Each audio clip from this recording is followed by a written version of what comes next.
नमस्कार,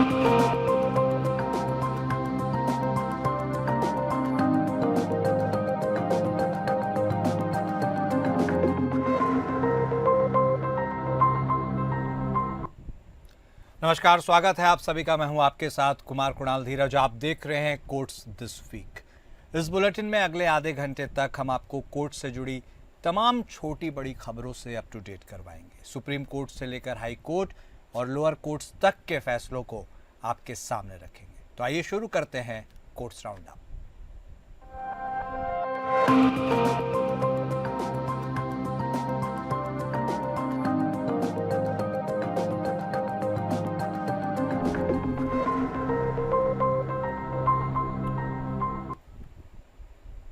बिहार में voter list के रिवीजन पर चुनाव आयोग के फैसले को चुनौती देने वाली याचिकाओं पर सुनवाई हुई।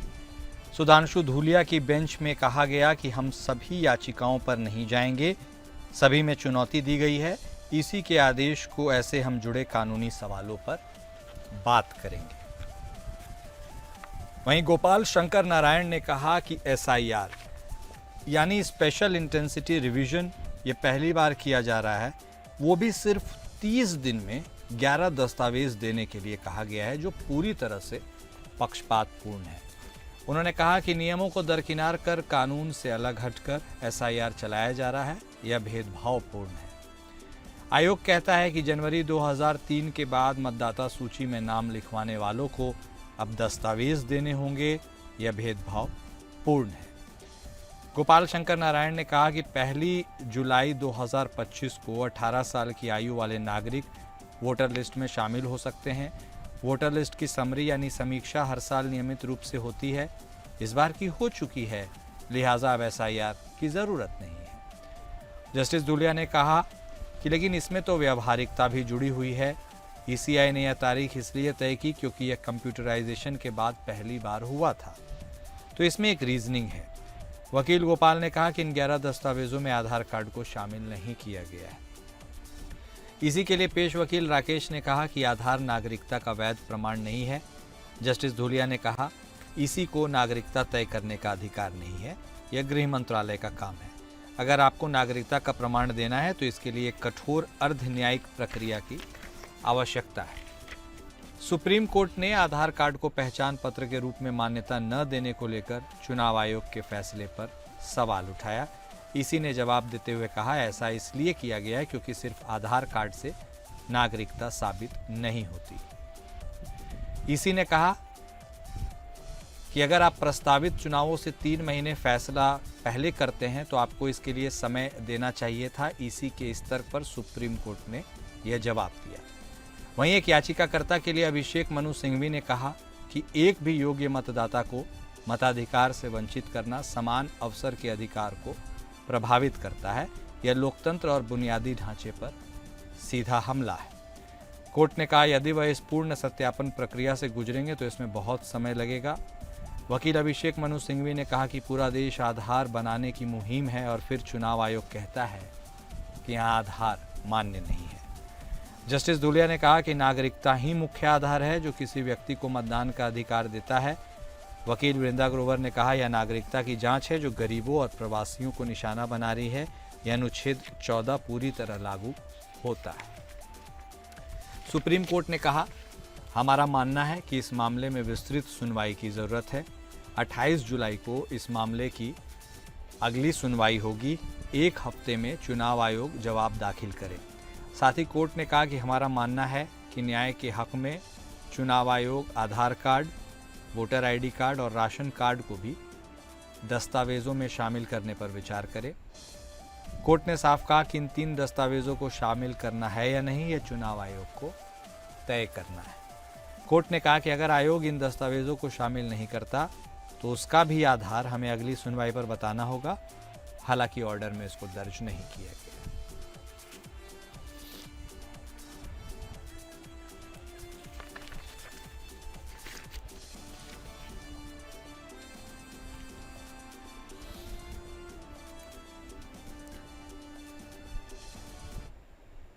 सुप्रीम कोर्ट ने मलयाली नर्स निमिषा प्रिया के यमन से भारत वापसी के मामले में केंद्र सरकार की राजनयिक वार्ता की सराहना की है।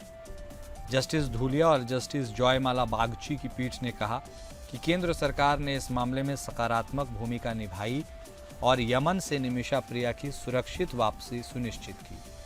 पीठ ने कहा कि केंद्र सरकार ने इस मामले में आवश्यक कदम उठाए और यमन में भारतीय दूतावास के साथ मिलकर काम किया। कोर्ट ने आगे कहा कि निमिषा प्रिया की वापसी के लिए केंद्र सरकार की कोशिशों की सराहना की जानी चाहिए। निमिषा प्रिया को वर्ष 2017 में यमन के नागरिक तलाल अब्दो मेहदी की हत्या के लिए मौत की सज़ा सुनाई गई थी।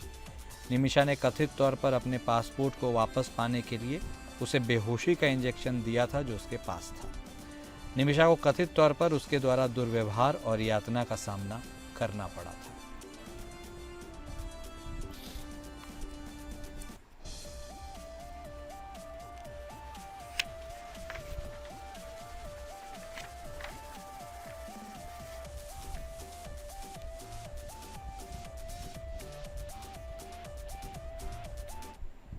कार्टूनिस्ट हेमंत मालवीय ने मध्य प्रदेश उच्च न्यायालय द्वारा उनके खिलाफ दर्ज एफआईआर को रद्द करने से इनकार करने के बाद सुप्रीम कोर्ट का दरवाज़ा खटखटाया है। मालवीय पर प्रधानमंत्री और राष्ट्रीय स्वयंसेवक संघ के खिलाफ कार्टून बनाने का आरोप है।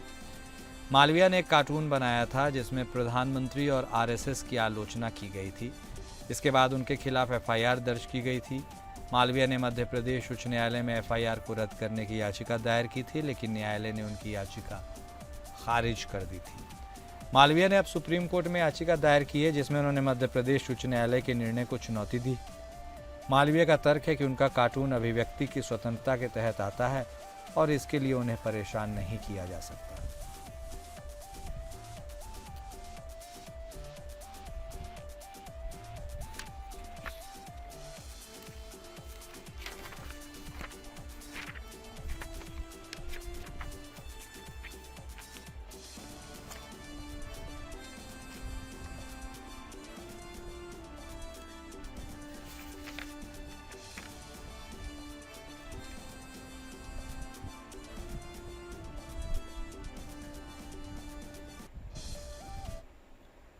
दिल्ली उच्च न्यायालय ने Udaipur files Kanhaiya Lal Taylor murder film की रिलीज पर रोक लगा दी है। जमीयत उलेमाए हिंद और अन्य याचिकाकर्ताओं ने फिल्म के खिलाफ याचिका दायर की थी। इसमें आरोप लगाया गया था कि फिल्म सांप्रदायिक रूप से उत्तेजक है और मुस्लिम समुदाय को बदनाम करती है। न्यायमूर्ति डी के उपाध्याय और न्यायमूर्ति अनीश दयाल की खंडपीठ ने फिल्म की रिलीज पर रोक लगा दी और याचिकाकर्ताओं को केंद्रीय सरकार के समक्ष संशोधन याचिका दायर करने की अनुमति दी। न्यायालय ने कहा कि जब तक केंद्रीय सरकार याचिकाकर्ताओं की संशोधन याचिका पर निर्णय नहीं लेती, तब तक फिल्म की रिलीज पर रोक रहेगी। याचिकाकर्ताओं ने आरोप लगाया कि फिल्म में मुस्लिम समुदाय को नकारात्मक रूप से दिखाया गया है। इसमें समलैंगिकता और बाल शोषण के दृश्य हैं। उन्होंने यह भी आरोप लगाया कि फिल्म में नुपुर शर्मा के बयान को दिखाया गया है जिसने कथित तौर पर सांप्रदायिक हिंसा को बढ़ावा दिया था। सीबीएफसी ने तर्क दिया कि फिल्म में 55 कट लगाए गए हैं ताकि सांप्रदायिक कोण को कम किया जा सके। उन्होंने यह भी तर्क दिया कि फिल्म अपराध पर आधारित है और इसमें किसी समुदाय को बदनाम करने का कोई इरादा नहीं है। न्यायालय ने याचिकाकर्ताओं को केंद्र सरकार के समक्ष याचिका दायर करने का निर्देश दिया है। यदि याचिकाकर्ताओं ने संशोधन याचिका दायर की तो केंद्रीय सरकार को उस पर निर्णय लेते समय फिल्म निर्माता को सुनवाई का अवसर प्रदान करना होगा।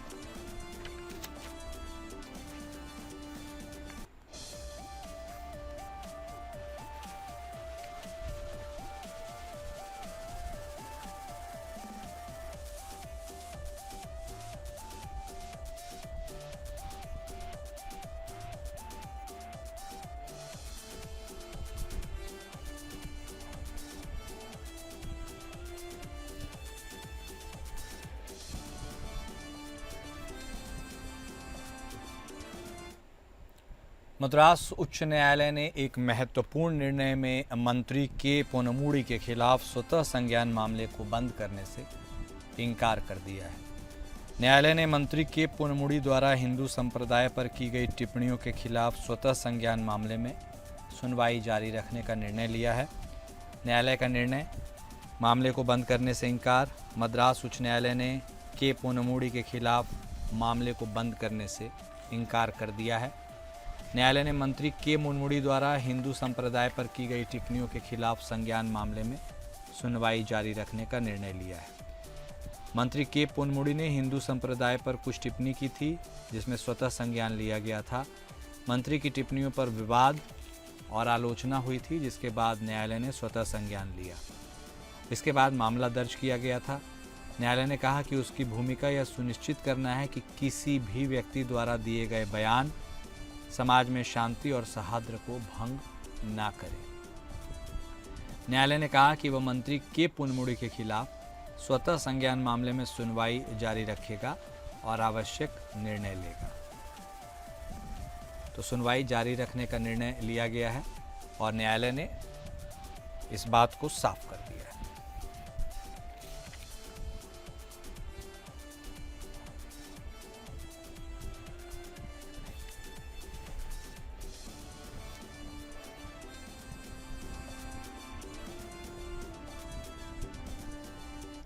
तुर्की की विमानन company Celebi airport services India private limited को दिल्ली हाईकोर्ट से बड़ा झटका लगा है। कोर्ट ने सेलेबी की याचिका खारिज कर दी है, जिसमें bureau of civil aviation security के सुरक्षा मंजूरी रद्द करने के फैसले को चुनौती दी गई थी। दिल्ली हाईकोर्ट ने 23 मई को याचिका पर फैसला सुरक्षित रखा था। सुरक्षा मंजूरी रद्द करने के भारत सरकार के फैसले के खिलाफ याचिका दायर की गई थी। जस्टिस सचिन दत्ता की सिंगल बेंच ने यह फैसला सुनाया। याचिका तुर्की की company Celebi airport services India private limited ने दी थी। याचिका में विमानन नियामक BCAS द्वारा सुरक्षा मंजूरी रद्द करने के फैसले को चुनौती दी गई थी। 15 मई को भारत सरकार ने तुर्की के खिलाफ बड़ी कार्रवाई की थी। नागरिक उड्डयन सुरक्षा ब्यूरो ने राष्ट्रीय सुरक्षा का हवाला देते हुए तुर्की एयरपोर्ट की ground handling company Celebi airport service की सिक्योरिटी क्लियरेंस रद्द कर दी थी। सेलेबी एयरपोर्ट सर्विस भारत के 8 एयरपोर्ट पर ग्राउंड हैंडलिंग की सर्विस देती है। तुर्की द्वारा पाकिस्तान का समर्थन करने के बाद सुरक्षा मंजूरी रद्द की गई थी। सीमा पर तनाव के दौरान पाकिस्तान को ड्रोन भेजने के बाद भारत में तुर्की का पुरजोर विरोध हुआ था और तुर्की से आयात सामानों का बहिष्कार किया गया था। टर्की सेब से लेकर ड्राई फ्रूट और मार्बल से लेकर अन्य सामान तक का उसके विरोध किया गया था। इतना ही नहीं, पाक को ड्रोन भेजने की घटना के बाद दिल्ली की JNU और यूपी की कानपुर यूनिवर्सिटी ने तुर्की की यूनिवर्सिटी के साथ समझौता भी तोड़ दिया था।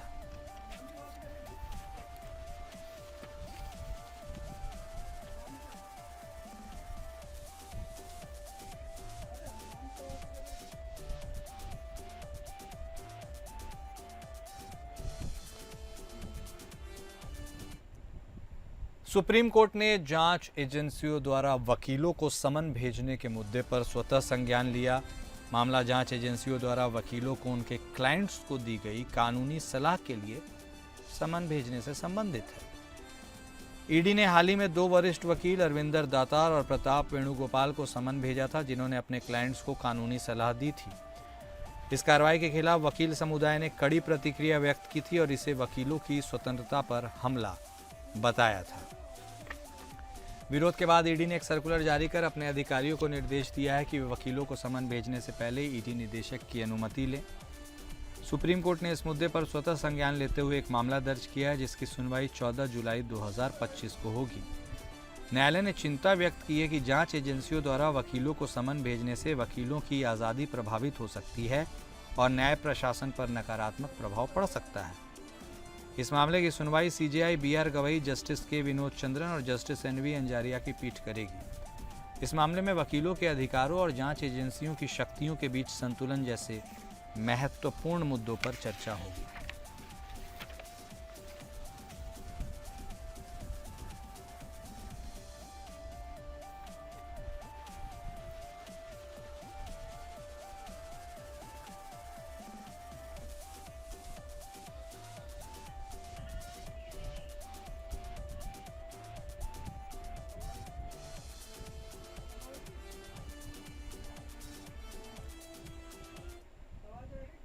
केरल उच्च न्यायालय ने केंद्रीय फिल्म प्रमाणन बोर्ड यानी सीबीएफसी को यह निर्देश दिया है कि वह सुरेश गोपी अभिनीत फिल्म जानकी को सेंसर प्रमाण पत्र जारी करे, जिसके लिए निर्माताओं ने 2 बदलाव करने पर सहमति जताई। फिल्म जानकी की रिलीज पर रोक लगी हुई थी क्योंकि सीबीएफसी ने इसे सेंसर प्रमाण पत्र देने से इनकार कर दिया था। फिल्म के निर्माताओं ने केरल उच्च न्यायालय में अपील की थी और न्यायालय ने सीबीएफसी को निर्देश दिया कि वह फिल्म को सेंसर प्रमाण पत्र जारी करे। न्यायालय ने निर्माताओं की अपील पर विचार करते हुए सीबीएफसी को निर्देश दिया कि वह फिल्म को सेंसर प्रमाण पत्र जारी करे, जिसके लिए निर्माताओं ने 2 बदलाव करने पर सहमति जताई है। न्यायालय के निर्णय के बाद फिल्म जानकी अब रिलीज हो सकेगी और दर्शकों के लिए उपलब्ध होगी। निर्माताओं ने न्यायालय के निर्णय पर सहमति जताई है और 2 बदलाव करने के लिए तैयार है। निर्माता फिल्म की रिलीज की तैयारी कर रहे हैं और जल्दी फिल्म को दर्शकों के लिए प्रस्तुत करेंगे।